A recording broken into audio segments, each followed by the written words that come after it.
ಎಲ್ಲರಿಗೂ ನಮಸ್ಕಾರ. ಎಲ್ಲರೂ ಚೆನ್ನಾಗಿದ್ದೀರಾ ಅಂತ ಭಾವಿಸ್ತಾ ಇವತ್ತಿನ ವಿಡಿಯೋ ಸ್ಟಾರ್ಟ್ ಮಾಡ್ತಾ ಇದ್ದೀನಿ. ಇನ್ನು ಯಾರ್ಯಾರು ನನ್ನ ಯೂಟ್ಯೂಬ್ ಚಾನಲ್ನ ಸಬ್ಸ್ಕ್ರೈಬ್ ಆಗಿಲ್ಲ, ಪ್ಲೀಸ್ ನನ್ನ ಯೂಟ್ಯೂಬ್ ಚಾನಲ್ನ ಸಬ್ಸ್ಕ್ರೈಬ್ ಆಗಿ, ಲೈಕ್ ಮಾಡಿ, ಶೇರ್ ಮಾಡಿ, ಕಮೆಂಟ್ ಮಾಡಿ ಅಂತ ಹೇಳ್ತಾ ಇವತ್ತಿನ ವಿಡಿಯೋ ಸ್ಟಾರ್ಟ್ ಮಾಡೋಣ ಬನ್ನಿ. ಇವತ್ತಿನ ವಿಡಿಯೋದಲ್ಲಿ ನಾನು ರವೆ ಉಂಡೆ ಸಾಫ್ಟಾಗಿ ಯಾವ ಥರ ಮಾಡ್ಕೊಳೋದು ಅಂತ ತೋರಿಸ್ಕೊಡ್ತಾ ಇದ್ದೀನಿ.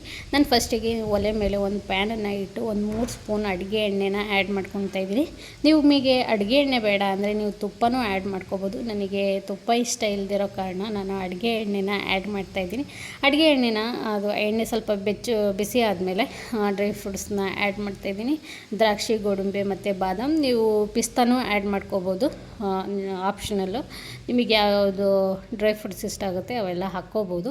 ನಾನು ಇಷ್ಟನ್ನು ಹಾಕಿ ಕ್ಲೀನಾಗಿ ಹುರ್ಕೊಳ್ತಾ ಇದ್ದೀನಿ. ಜಾಸ್ತಿ ರೋಸ್ಟ್ ಮಾಡೋಕ್ಕೆ ಹೋಗ್ಬಿಡಿ, ಇದೇನು ಬಬಲ್ಸ್ ಥರ ಉಪ್ಕೊಳುತ್ತೆ, ಅವಾಗ ಎಕ್ಸ್ಟ್ರಾ ತೆಗ್ದಿಟ್ಕೊಬಿಡಿ. ಅದೇ ಎಣ್ಣೆಗೆ ನಾನು ರವೆನ 1-2 ಬಟ್ಲಷ್ಟು ಚಿರೋಟಿ ರವನ ಆ್ಯಡ್ ಮಾಡಿ ಕ್ಲೀನಾಗಿ ಹುರ್ಕೊಳ್ತಾ ಇದ್ದೀನಿ.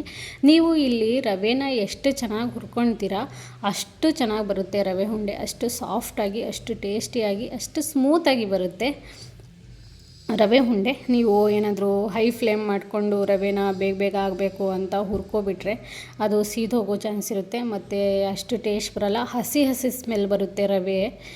ಏನು ರವೆ ಉಂಡೆ ಮಾಡ್ತೀವಿ ಅದು ಹಸಿ ಸ್ಮೆಲ್ ಬರುತ್ತೆ. ಹಾಗಾಗಿ ನೀವು ಎಷ್ಟು ಪೇಷನ್ಸಿಂದ ರವೆನ ಹುರ್ಕೊಳ್ತೀರಾ ಅಷ್ಟು ಟೇಸ್ಟಿಯಾಗಿ ಬರುತ್ತೆ. ಲೋ ಫ್ಲೇಮಲ್ಲೇ ಒಂದು 7-8 ನಿಮಿಷ ರವೆನ ಕ್ಲೀನಾಗಿ ಹುರ್ಕೋಬೇಕಾಗುತ್ತೆ.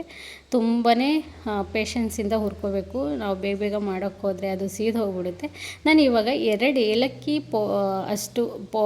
ಏಲಕ್ಕಿನ ನಾನು ಪೌಡ್ರ್ ಮಾಡಿ ಹಾಕ್ತಾಯಿದ್ದೀನಿ. ನಿಮಗೆ ಏಲಕ್ಕಿ ಬೇಡ ಅನ್ನೋರು ಸ್ಕಿಪ್ ಮಾಡ್ಕೋಬೋದು. ಫ್ಲೇವರ್ ಚೆನ್ನಾಗಿರುತ್ತೆ, ಟೇಸ್ಟು ಬರುತ್ತೆ ಅಂತ ನಾನು ಏಲಕ್ಕಿನ ಆ್ಯಡ್ ಮಾಡ್ತಾಯಿದ್ದೀನಿ. ಈ ಒಂದು ಬಟ್ಲಷ್ಟು ಕೊಬ್ಬರಿನ ತುರಿದು ನಾನು ಕೊಬ್ಬರಿ ತುರಿನ ಆ್ಯಡ್ ಮಾಡ್ತಾಯಿದ್ದೀನಿ. ಯಾಕೆ ಇದಕ್ಕೆ ನಾನು ಎಲ್ಲ ಹಾಕಿ ಇದು ಮಾಡ್ಕೊಳ್ತಾ ಇದ್ದೀನಿ ಅಂದರೆ ಹುರ್ಕೊಳ್ತಾ ಇದ್ದೀನಿ ಅಂದರೆ ಏನಾದರೂ ಹಸಿ ಅಂಶ ಇದ್ದರೆ ಅದು ಹೋಗುತ್ತೆ. ಹಾಗಾಗಿ ನಾನು ಕ್ಲೀನಾಗಿ ಇದನ್ನೆಲ್ಲ ಮಿಕ್ಸ್ ಮಾಡ್ಕೊಳ್ತಾ ಇದ್ದೀನಿ. ತುಂಬಾ ಟೇಸ್ಟಿಯಾಗಿ ಬರುತ್ತೆ. ನಾನು ಹೇಳಿದ್ನಲ್ವ, ರವೆನ ಬೇಗ ಹುರ್ಕೊಳಕ್ಕೆ ಹೋಗಬೇಡಿ, ಲೋ ಫ್ಲೇಮಲ್ಲೇ ಒಂದು 8-9 ನಿಮಿಷದವರೆಗೂ ಹುರ್ಕೋಬೇಕಾಗುತ್ತೆ. ನಾನು ಏನು ಡ್ರೈ ಫ್ರೂಟ್ಸನ್ನು ತೆಗೆದು ಎಕ್ಸ್ಟ್ರಾ ಇಟ್ಕೊಂಡಿದ್ದೆ ಹುರಿದ್ಬಿಟ್ಟು ಅದನ್ನು ಆ್ಯಡ್ ಮಾಡಿ ಅದ್ರ ಜೊತೆ ಮಿಕ್ಸ್ ಮಾಡ್ತಾಯಿದ್ದೀನಿ. ಮತ್ತು ಇದನ್ನು ಹುರ್ಕೊಳ್ತಾ ಇದ್ದೀನಿ ನಾನು. ಇದೆಲ್ಲ ಹಾಕಿ ಯಾಕೆ ಹುರ್ಕೊಳ್ತಾ ಇದ್ದೀನಿ ಅಂದರೆ ತುಂಬಾ ಟೇಸ್ಟ್ ಬರುತ್ತೆ. ನೀವು ಒಂದು ಸಲ ನಾನು ಯಾವ ಥರ ಮಾಡಿದ್ದೀನಿ ಅದೇ ಥರ ಟ್ರೈ ಮಾಡಿ ಕಮೆಂಟ್ ಮಾಡಿ ಯಾವ ಥರ ಬಂದಿತ್ತು ಅಂತ. ನಾನು 2 ಬಟ್ಲಷ್ಟು ಶುಗರ್ನ ಆ್ಯಡ್ ಮಾಡ್ತಾಯಿದ್ದೀನಿ. ನೀವು ಸ್ವೀಟು ನಿಮ್ಮ ಮನೆಯಲ್ಲಿ ಎಷ್ಟು ಸ್ವೀಟ್ ತಿಂತಾರೆ ಅದ್ರ ಮೇಲೆ ಡಿಪೆಂಡ್ ಆಗುತ್ತೆ. ನಿಮಗೆ ಸ್ವೀಟ್ ಜಾಸ್ತಿ ಬೇಕು ಅನ್ನೋರು ಇನ್ನೊಂದು ಸ್ವಲ್ಪ ಶುಗರ್ನ ಆ್ಯಡ್ ಮಾಡ್ಕೋಬೋದು, ಕಮ್ಮಿ ಬೇಕು ಅನ್ನೋರು ಕಮ್ಮಿನೂ ಆ್ಯಡ್ ಮಾಡ್ಕೋಬೋದು. ಶುಗರ್ನ ನೀವು ಇಡೀ ಶುಗರ್ನೇ ಹಾಕೋಕ್ಕೆ ಹೋಗಬೇಡಿ, ಯಾಕಂದರೆ ಅದು ಚೆನ್ನಾಗಾಗಲ್ಲ. ನಾನು ಇಲ್ಲಿ ಪೌಡ್ರು ಮಾಡಿ ಒಂದು ಗ್ರೈಂಡಲ್ಲಿ 2 ರೌಂಡು ಮಿಕ್ಸ್ ಮಾಡಿ ಪೌಡ್ರು ಮಾಡಿಕೊಂಡು ನಾನು ಹಾಕ್ತಾಯಿದ್ದೀನಿ. ಯಾಕಂದರೆ ಇಡೀ ಶುಗರ್ ಹಾಕಿದ್ರೆ ಚೆನ್ನಾಗಿರಲ್ಲ.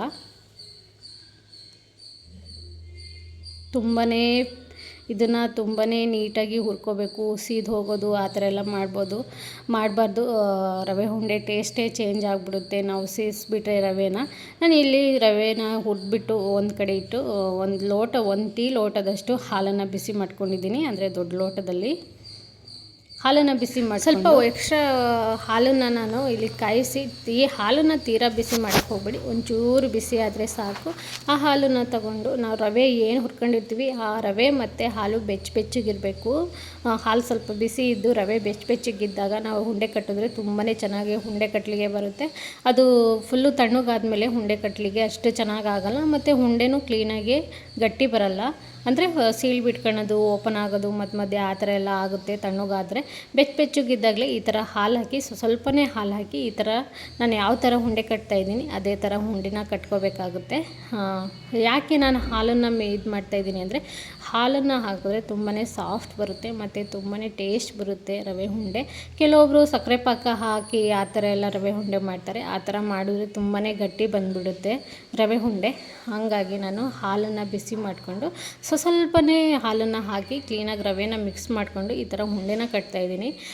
ನೀವು ರವೆ ಉಂಡೆ ಕಟ್ಟಬೇಕಾದ್ರೆ ಈ ಥರ ಮಿಕ್ಸ್ ಮಾಡಿ ಕಟ್ಟಬೇಕಾದ್ರೆ ಅಟ್ ಎ ಟೈಮ್ ಹಾಲನ್ನು ಸುರ್ಕೋಬೇಡಿ, ಯಾಕಂದರೆ ಅದು ಫುಲ್ಲು ತೆಳ್ಳಗಾಗ್ಬಿಡೋದು, ಉಂಡೆ ತೆಳ್ಳಗಾಗ್ಬಿಡೋದು, ಮತ್ತು ರವೆ ಸಾಲದಿರೋದು ಆ ಥರ ಎಲ್ಲ ಆಗ್ಬಿಡುತ್ತೆ. ಆವಾಗ ಮತ್ತೆ ನೀವು ರವೆನ ಹುರ್ಕೊಂಡು ಹಾಕ್ಕೋಬೇಕಾಗುತ್ತೆ. ಆ ಥರ ಎಲ್ಲ ಮಾಡೋಕ್ಕೆ ಹೋಗ್ಬೇಡಿ. ಸ್ವಲ್ಪನೇ ಹಾಲನ್ನು ಹಾಕಿ ಅದಕ್ಕೆ ಎಷ್ಟು ಬೇಕೋ ಅಷ್ಟನ್ನು ಹಾಲನ್ನು ಹಾಕಿ ಈ ಥರ ಉಂಡೆನ ಕಟ್ಕೋಬೇಕಾಗುತ್ತೆ. ಇಲ್ಲಿ ನೋಡಿ ನಾನು ಯಾವ ಥರ ಉಂಡೆನ ಕಟ್ತಾಯಿದ್ದೀನಿ.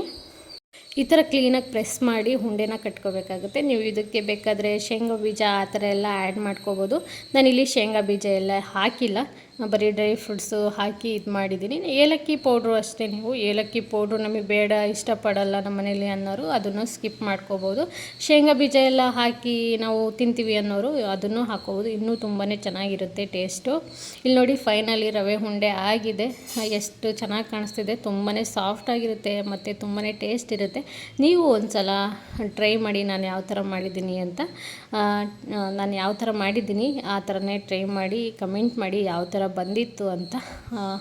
ನೋಡಿ ಫೈನಲಿ ಎಷ್ಟು ಚೆನ್ನಾಗಿದೆ ಸಾಫ್ಟಾಗಿ ರವೆ ಉಂಡೆ. ಇಲ್ಲಿಗೆ ಈ ವಿಡಿಯೋನ ಎಂಡ್ ಮಾಡ್ತಾಯಿದ್ದೀನಿ. ನಿಮಗೇನಾದರೂ ಈ ವಿಡಿಯೋ ಇಷ್ಟ ಆದರೆ ಪ್ಲೀಸ್ ನನ್ನ ಯೂಟ್ಯೂಬ್ ಚಾನಲ್ನ ಸಬ್ಸ್ಕ್ರೈಬ್ ಆಗಿ, ಲೈಕ್ ಮಾಡಿ, ಶೇರ್ ಮಾಡಿ, ಕಮೆಂಟ್ ಮಾಡಿ ಅಂತ ಹೇಳ್ತಾ ಈ ವಿಡಿಯೋನ ಇಲ್ಲಿಗೆ ಎಂಡ್ ಮಾಡ್ತಾಯಿದ್ದೀನಿ. ನೀವು ಟ್ರೈ ಮಾಡಿ ಕಮೆಂಟ್ ಮಾಡಿ ಯಾವ ಥರ ರವೆ ಉಂಡೆ ಬಂದಿತ್ತು ಅಂತ.